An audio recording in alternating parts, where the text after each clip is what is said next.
There's not much on this hillside to suggest heavy industry. All you see is open land and the Lake Parkway. There's even less here to suggest violence. The Bayview neighborhood is quiet today. The only evidence is underground, but this is where Milwaukee's first major factory stood.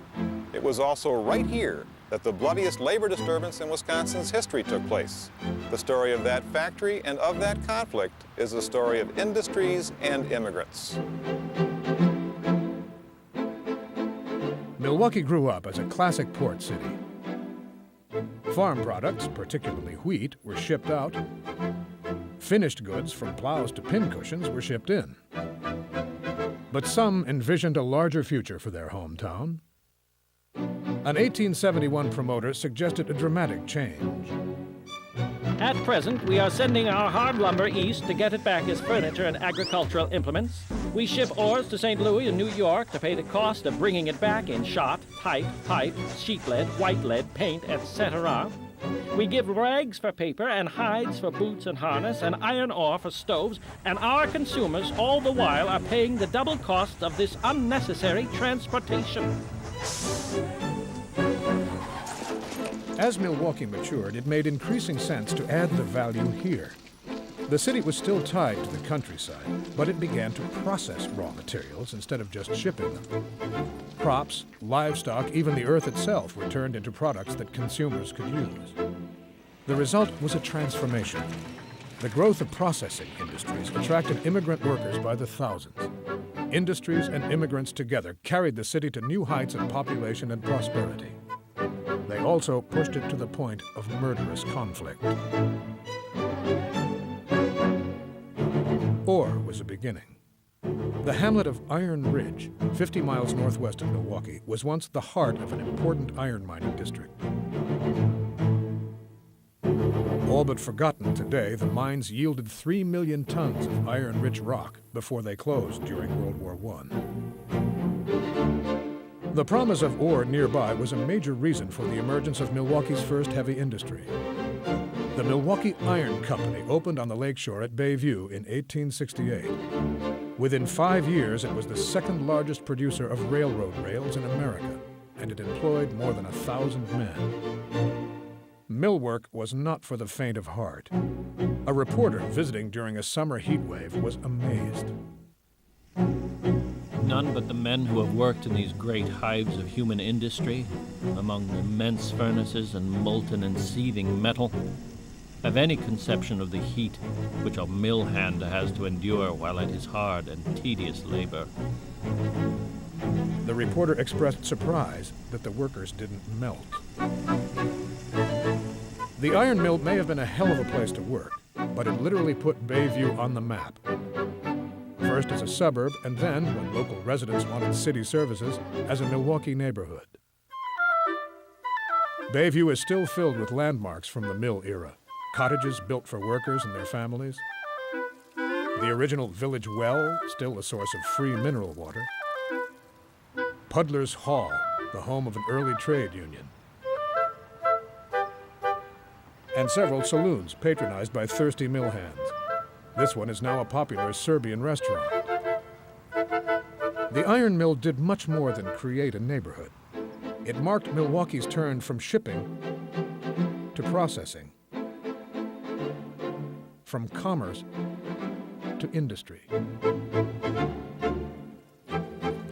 But farm products were even more important than ore. Milwaukee had earned its first fame as a shipper of wheat. By the 1870s, it enjoyed new prominence as a miller of flour. Local mills ground out more than 1 million barrels in a good year, making Milwaukee one of the nation's leading producers.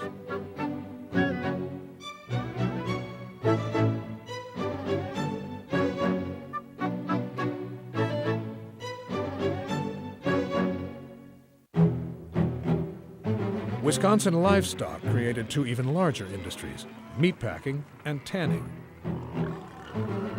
Thousands of hogs and cattle were shipped to Milwaukee and disassembled each year.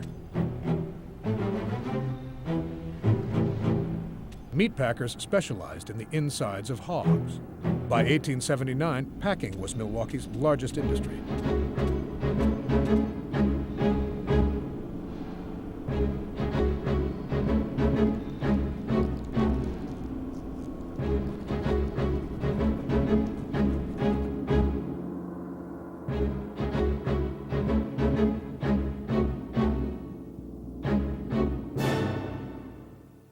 The patriarch of the Packers was John Plankinton. Born in Delaware, he was a mathematical whiz and a strict Calvinist who believed that his prosperity was preordained.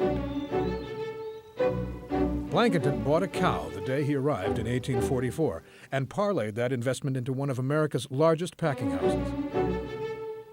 Plankinton's first partner was Frederick Leighton, a proper Englishman with a passion for fine art. Leighton went into business for himself and prospered, earning enough money to endow Milwaukee's first public gallery. His collection of fine paintings stood in vivid contrast to the slaughterhouses that were the source of his wealth. But Frederick Leighton was an unusually generous man. By the time he died at the age of 92, the packer had nearly exhausted his fortune. John Plankinton also served as mentor to a young Irishman named Patrick Cudahy.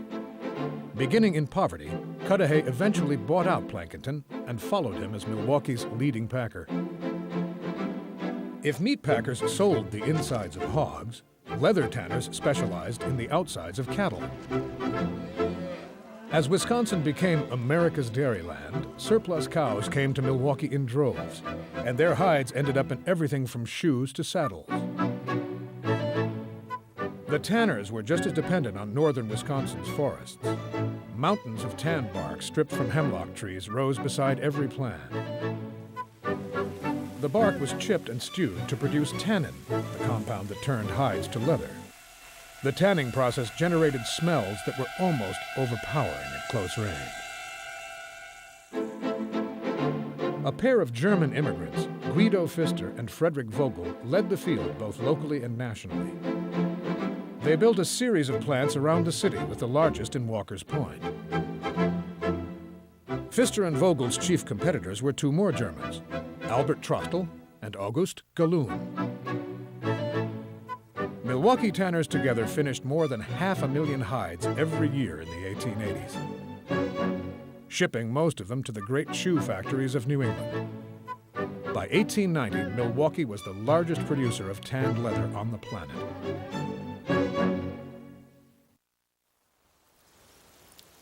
Wisconsin barley, hops, and clear cold water were the main ingredients in Milwaukee's most celebrated product, beer. The output of local breweries rose 20-fold between 1865 and 1885. Much of it was consumed in Milwaukee, and fleets of horse-drawn beer wagons kept local saloons supplied with suds. But some brewers had broader ambitions. Investing in bottling plants and refrigerated rail cars, they began to sell beer from coast to coast. Frederick Pabst, the former lake captain, led the way. By 1874, his nose for quality and flair for promotion had made Pabst's brewery the largest in America. His closest Milwaukee competitor was Schlitz, whose plant sprawled across a hillside just north of downtown. Valentin Blatz's brewery on the east side of the river was Milwaukee's third largest. And fourth place in the 1870s went to Franz Falk's Bavaria Brewery. Perched on the south rim of the Menominee Valley, it served as the foundation for another Falk enterprise we'll visit later. Frederick Miller was one of the city's smaller producers, but his company would outlast and outgrow them all. Every Milwaukee brewery worker enjoyed a unique fringe benefit: free beer. In 1886, the average Schlitz employee put down more than a gallon of his own product every day.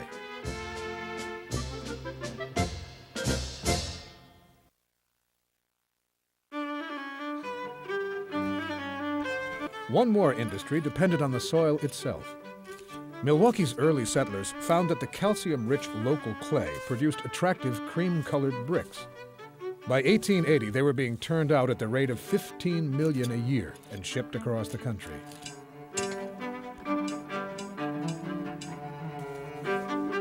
The bricks gave Milwaukee an enduring nickname, the Cream City, and a building material that has stood the test of time.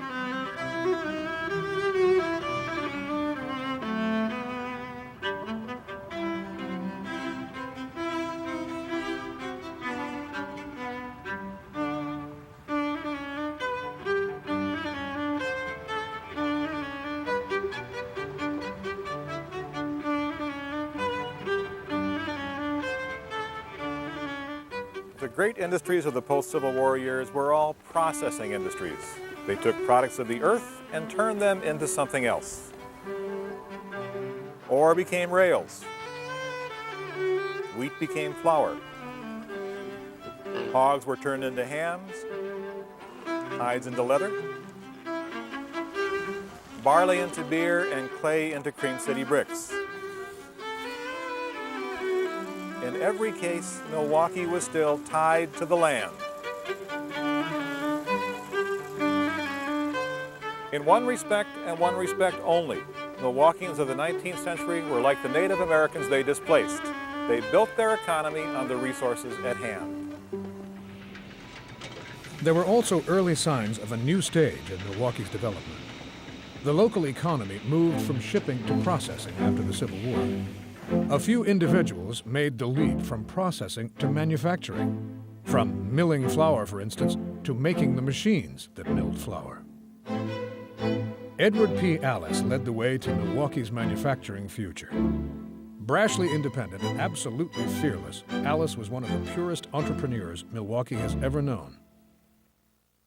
In 1867, the Pathfinder moved his Reliance Works from its cramped downtown location to a 20-acre site in Walker's Point. The plant specialized in flour mill machinery and small steam engines, but Allis was willing to tackle anything. Milwaukeeans of his day were sick to death of polluted drinking water, sometimes literally so. In 1871, when the city decided to tap the vast reservoir of Lake Michigan, Allis bid on the entire water system, despite the fact that he had never made a single pump or so much as a foot of pipe. He won the job, and his equipment worked perfectly.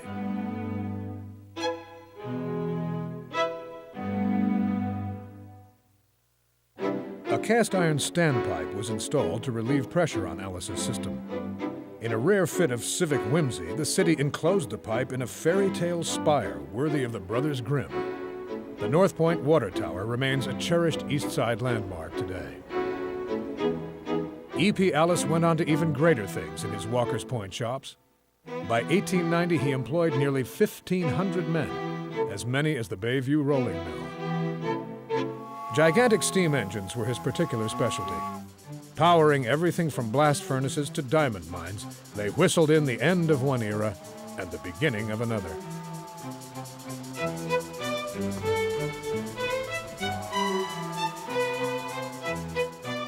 A few industries had nothing to do with natural resources. Their products couldn't be eaten or worn or served in a stein. One of the largest sold nothing but a promise, and this was its home. Northwestern Mutual Life Insurance built this landmark on Broadway as its home office. It stood on the site of the Newhall House, which had long been one of the finest hotels in the Midwest.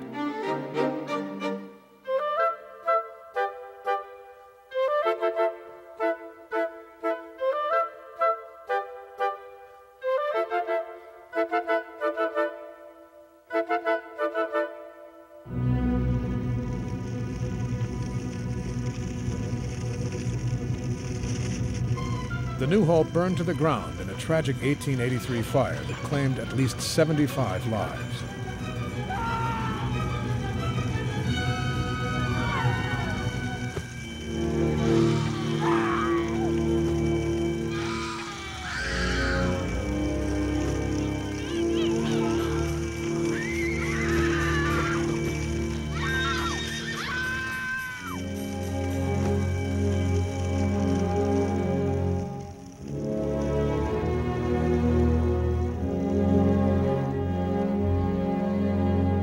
Three years later, Northwestern Mutual put up this grand edifice on the vacant lot. It was a fitting home for the seventh largest life insurance company in America. Inside the stone fortress, white collars were the rule. The secretaries were all men, and working conditions were light years away from those found in the tanneries and packing plants. Industry of all kinds transformed Milwaukee. It became a different kind of city. As the grain trade slowly faded from view, industry gave the economy a new engine, one that brought in new people, new problems, and new landmarks. The local landscape changed dramatically in ways that are still very much with us. Milwaukee had been a notably low-rise city before the Civil War. In the later 1800s, its rivers and railroad tracks were lined with industries. The banks of the Milwaukee River were especially popular building sites. When the riverfront lots were taken, industrialists looked elsewhere for room to grow. Where they looked more often than not was the Menominee Valley. The sprawling wetland of the lower Menominee had long been one of Milwaukee's distinguishing features. As a city grew up around it, the valley became a sort of in-town game preserve, a popular retreat for duck hunters and fishermen. Navigation was often a challenge. The Milwaukee Sentinel described the plight of two sportsmen who got lost in 1861. They were gone all night, and some anxiety was felt for their safety. A deputation of friends found them in the morning wildly shooting about amid the wild rice, both completely worn out, having rowed some 18 or 20 miles without getting out of the bayou. Industrialists had little interest in sport. To them, the valley was hundreds of acres of land, or almost land, with superb access to both rail and water transportation, after a few improvements were made. Beginning in 1869, developers buried the marsh under tons of garbage and gravel, much of it scraped from the adjoining bluffs and pushed into the valley below. The mallards and muskrats were soon evicted, the wild rice and cattails destroyed.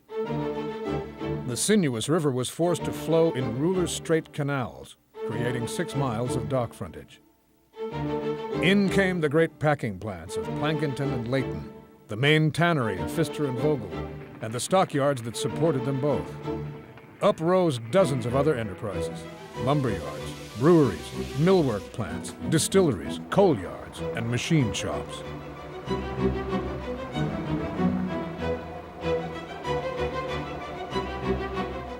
At the western end of the valley, near 35th Street, stood the largest of them all, the main shops of the Chicago, Milwaukee, and St. Paul Railroad.